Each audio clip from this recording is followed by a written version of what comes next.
Bonjour à tous, c'est Arnaud Delapierre. Aujourd'hui, on va aborder un sujet qui me tient particulièrement à cœur. Comment placer son argent de manière intelligente dans une start-up en 2025? Chaque année, l'environnement entrepreneurial se transforme et avec les progrès technologiques, les opportunités s'enchaînent à une vitesse impressionnante. Pourtant, cette dynamique peut aussi représenter un véritable casse-tête pour l'investisseur. Faut-il miser sur la fintech, l'intelligence artificielle ou encore la biotechnologie? Quels sont les pièges à éviter et quelles stratégies adopter? Au fil de cette vidéo, je vais partager mes expériences, mes astuces et partager quelques tendances prometteuses pour vous aider à faire les bons choix. Avant d'investir, il faut d'abord comprendre ce qui fait la force d'une jeune pousse.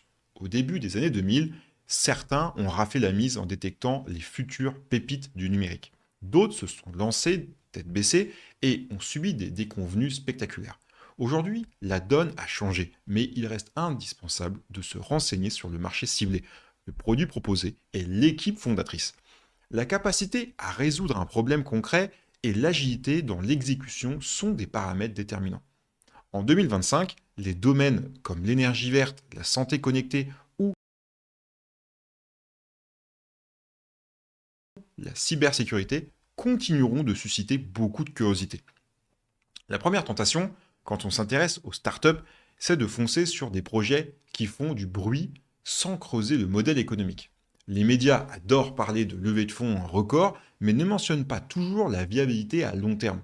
Avant de mettre un euro, il est bon d'examiner la santé financière, la stratégie de développement et les perspectives de rentabilité. Prenez également en compte la comptabilité entre vos valeurs et celles de l'entreprise dans laquelle vous investissez. Sans cette cohérence, on se retrouve vite à financer des projets qui ne correspondent ni à nos convictions, ni à notre profil d'investissement. Petit aparté, avant de poursuivre. Si vous recherchez une solution pratique pour gérer vos prises de position en bourse ou en crypto d'ailleurs, jetez un coup d'œil à l'application NoTrade, disponible sur iOS et Android. Elle est gratuite et propose des signaux de trading très aboutis, sans vous noyer sous des fonctionnalités inutiles. Son interface épurée et des alertes en temps réel vous permettent de réagir rapidement aux évolutions du marché. C'est un outil qui peut accompagner efficacement tous ceux qui veulent améliorer leur performance en bourse. Qu'ils soient débutants ou plus confirmés, testez-la. Vous verrez rapidement l'intérêt de son approche simplifiée. Revenons maintenant à l'investissement en start-up. Il est utile de distinguer deux grandes étapes. Le stade précoce, lorsque le projet n'en est qu'à ses débuts, et le stade plus avancé, où l'organisation a déjà démontré un certain ou une certaine traction. Investir tôt peut offrir un potentiel de croissance important, c'est vrai, mais comporte davantage d'incertitudes. Miser sur une structure plus établie permet parfois d'évaluer les premiers résultats et la maturité du secteur visé. Dans les deux cas, examiner la qualité du marché adressé, la solidité du produit ou du service, ainsi que la capacité de l'équipe à s'adapter reste un ingrédient majeur de la réussite. Pour passer à l'action, sachez qu'il y a différentes manières d'acquérir des parts dans une jeune pousse. On peut citer l'investissement direct, où vous achetez une participation au capital en direct avec le fondateur, le financement participatif par des plateformes spécialisées, ou encore l'achat d'obligations convertibles qui se transforment en actions à terme. Chacune de ces formules présente des avantages et des inconvénients. Qu'il s'agisse de contrôle sur la stratégie ou la liquidité, avant de faire un choix, interrogez-vous sur votre horizon d'investissement et votre aisance à supporter un risque parfois élevé, surtout au premier stade de développement. Lors d'un pitch, bien des éléments peuvent vous renseigner sur la fiabilité du projet, le sérieux de l'étude de marché, la trajectoire professionnelle de l'équipe et la cohérence entre l'offre et la demande en sont quelques exemples. Exigez une vision chiffrée et vérifiez que les hypothèses de revenus ou de croissance ne reposent pas uniquement sur des projections trop optimistes. Posez des questions sur les concurrents, les défis techniques ou la solidité du plan marketing. Vous pourrez ainsi jauger la transparence et la capacité d'anticipation de ceux qui défendent l'idée. Ne sous-estimez jamais la qualité de l'exécution dans ce secteur. Une fois le pitch terminé, vient l'étape de la vérification approfondie, souvent appelée due diligence. Ici, il ne s'agit pas de faire confiance aveuglément aux projections, il est conseillé d'analyser les états financiers sur les derniers trimestres, de vérifier la répartition du capital ou encore de discuter avec des clients de la startup pour mesurer la satisfaction réelle. Si vous en avez eu l'occasion, rencontrer différents membres de l'équipe pour mieux comprendre l'énergie ou la synergie ou leur détermination, c'est très important. Les chiffres et les beaux discours sont importants aussi, mais n'oublions pas qu'au cœur d'une entreprise, on retrouve avant tout des personnes et leurs engagements. Pour repérer une forte dynamique, soyez attentif à l'adéquation entre la solution et les besoins réels des utilisateurs. On parle parfois de product market fit. Le produit trouve sa place dans un segment précis. Les témoignages clients, la croissance du chiffre d'affaires ou la récurrence des abonnements sont d'excellents indicateurs. Quand une startup parvient à retenir sa clientèle sans dépenser des fortunes en publicité, c'est souvent bon signe. Veillez également à ce que l'innovation ne repose pas uniquement sur un effet de mode, mais qu'elle s'inscrive dans une logique durable avec un impact concret sur la vie quotidienne. Investir dans une startup implique de réfléchir à la sortie. Combien de temps prévoyez-vous de laisser votre argent immobilisé? Le scénario habituel englobe une introduction en bourse, un rachat par un acteur plus grand ou la possibilité de revendre vos parts à d'autres actionnaires. Avant même d'entrer au capital, il est, je pense, utile de s'informer sur le pacte d'associés, les droits de préemption et les clauses de sortie.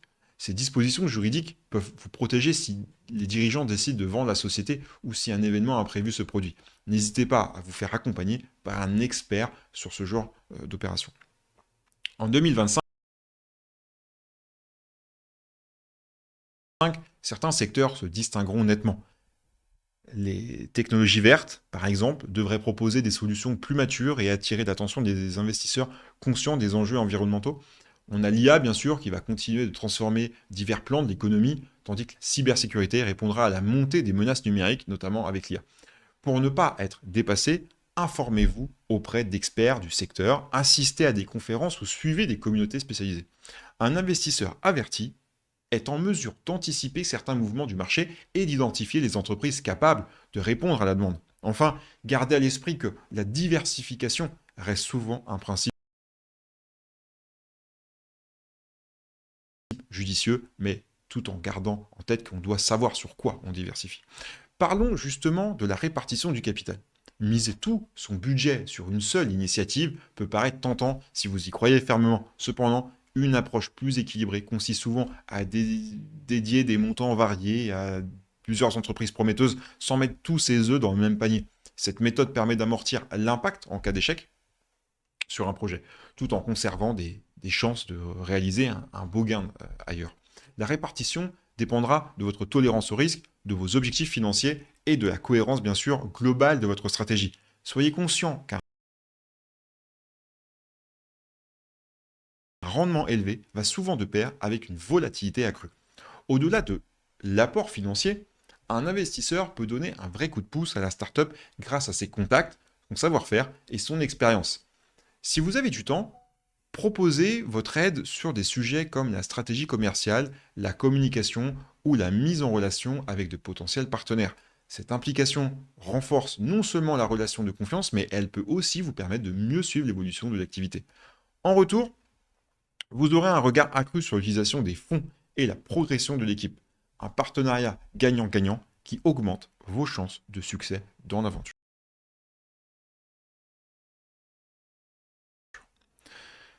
La précipitation est souvent l'ennemi de l'investisseur. Les belles promesses ou les effets d'annonce peuvent donner envie de participer, mais gardez la tête froide. Évitez d'investir par pure émotion, surtout si vous ne maîtrisez pas le secteur. Méfiez-vous également des valorisations extravagantes qui ne reflètent pas la réalité économique. Un projet spectaculaire n'est pas forcément synonyme de rentabilité future. Prenez donc le temps de vous documenter, de questionner l'équipe et si possible d'obtenir un deuxième avis. Il faut mieux refuser une opportunité incertaine que de se lancer aveuglement pour le regretter par la suite. La patience reste un atout maître.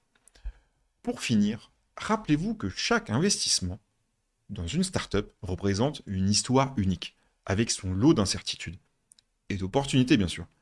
Restez curieux, formez-vous en continu et n'hésitez pas à vous entourer de conseillers compétents pour valider votre choix. Si vous avez apprécié cette vidéo, pensez à vous abonner à la chaîne pour ne rien rater des prochains conseils. Et bien sûr, n'oubliez pas de liker si ce contenu vous a été utile. Je vous remercie d'avoir suivi ce guide sur l'investissement dans les startups pour 2025. Je pense qu'il pourra perdurer également dans les années futures. Je vous souhaite toute la réussite possible dans vos projets et à très vite.